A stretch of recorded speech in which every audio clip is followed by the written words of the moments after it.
Mahirap ba mag-splice ng kulom? Tingnan nyo mga idol. Yan.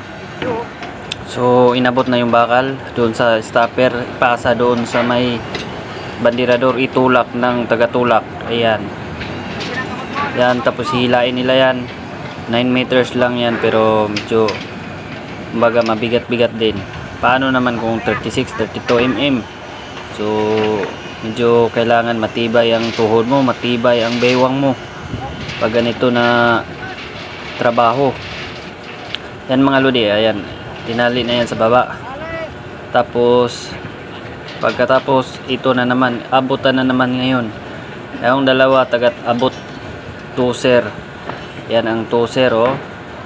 Kailangan nasa gitna ka banda para tumaas yung bakal, abutin doon sa may stopper. Yan.